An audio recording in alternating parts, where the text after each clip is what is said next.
Have cash in our pocket, but also at the same time, um, like for people like myself or people like that really don't that came from nothing, like it's a great opportunity uh, to actually have money in our pockets to actually give back to our families.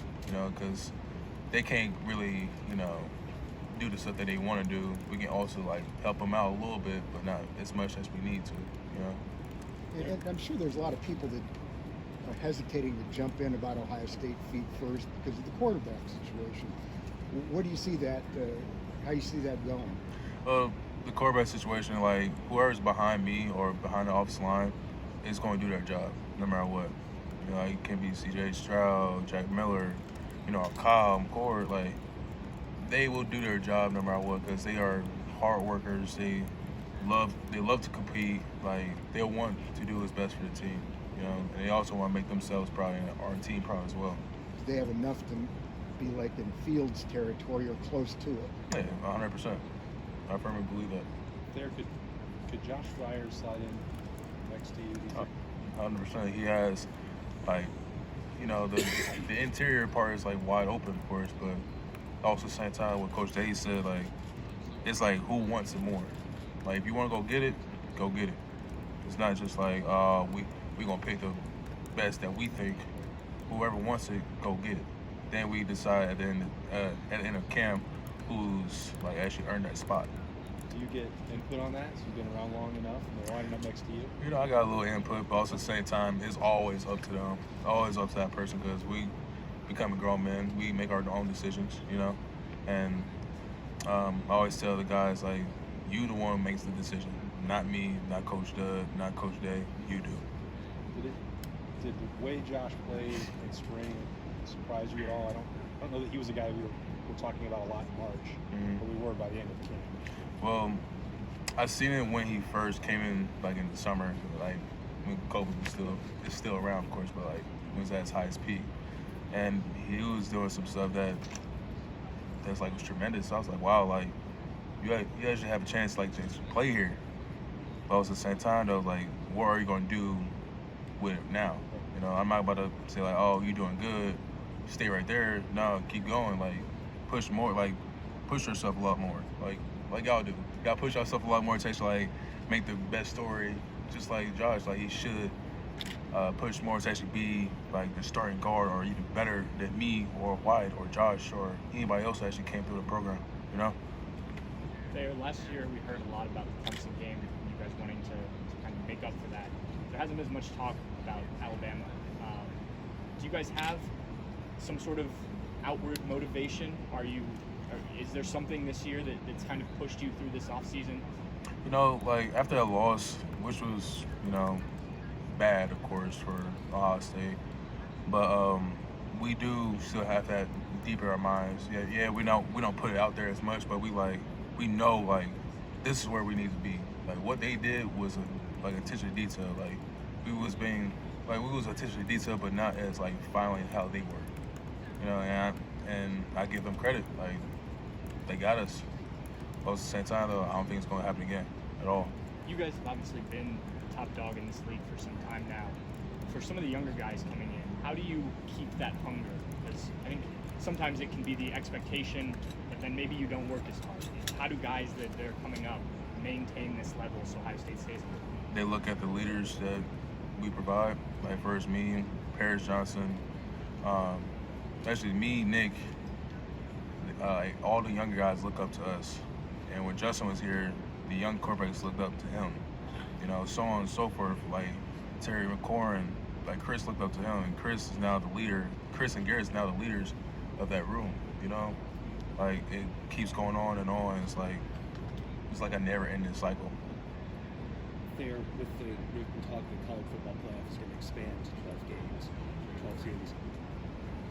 Is that a good thing for college football to get more teams involved? I mean, you guys are in there a lot anyway. So is that a good thing in your mind for the playoff to expand to 12? To be honest, like I think it's a good thing overall. But also at the same time, though, it's like how many games are the college players going to actually play? Because after like 12 games, like people's bodies like literally be like hurting and be like, all right, like can't we like get like a little break? then we get, you know. But I think it'll be good, no matter what. Is that something that could be solved with either add another bye week in the middle of this, start a week earlier, add another bye week in the regular season, or space things out more and so it's till the end of January? How would you solve that problem like that? I don't know. It was just brought up today. Man, I don't care for it. I'm just ready to play football. Probably just need part of the television deal, right? Probably. Thayer, last year, heading into the season last year was so focused on Clemson, Mm-hmm. getting over that hump. You guys did that. Is the focus turned? Is it now Alabama in focus, or is it? It's more win the whole thing instead of Alabama or just one team, because we know we can get there. We know we have the potential to actually do that. All it is now is on us. It's actually like, all right, we need to do this. We need to pay attention to detail, like I said before. Like, it's all about the details, That's all it is. You haven't put the big score up in the weight room. And Oh, things we still have that score. It's just we just don't post it everywhere. Thayer, how close do you think you are to that?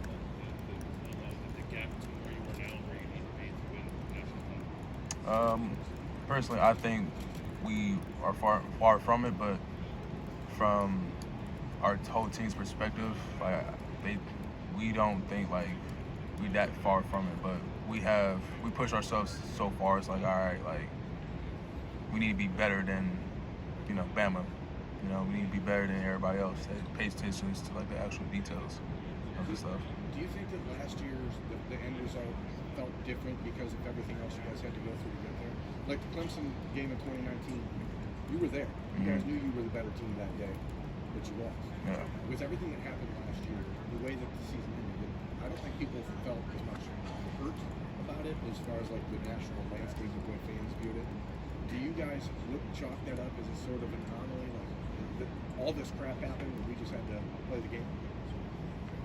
Oh, my bad. I'm so sorry. Yeah. I was burping. Nah, it's just keep going, just do our thing, pay attention to detail, and if we do the little things right, we'll win the game. And play hard as well, like we always do, Thayer, if you could sign a name, image, likeness deal with any brand of your choosing, which one would it be? Anybody, it don't matter, anybody will. Do you have any ideas about the next leadership?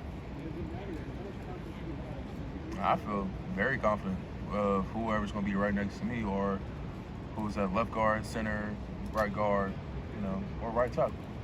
It don't matter. It doesn't matter, because me as a leader and Nick as a leader as well, we're going to make sure, all right, you going to be starting or you going to be playing if he goes down. Like, make sure you know your stuff before you go on that field. It sounds like you've got a lot of team changes for the pieces. Harry can play guard for the center, Matt can play guard for the center, Luke, first guard for the guard. You feel like if I could question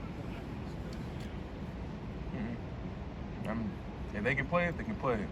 If I see it on film, and Coach Studd sees it on film, and we all feel confident of him being in that position, we'll put him in that position. But till then, they have that chance to actually show people themselves of what they can do. Thayer, quarterback question?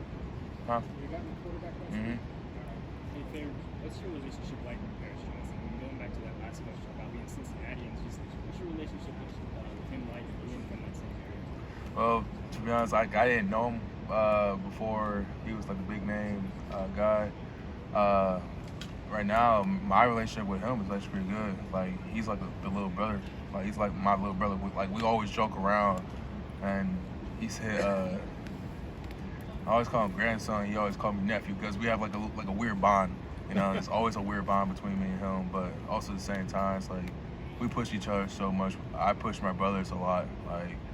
And when Wyatt David was here and Josh Myers was here, they pushed me to actually become stronger and mentally prepare myself for the next level.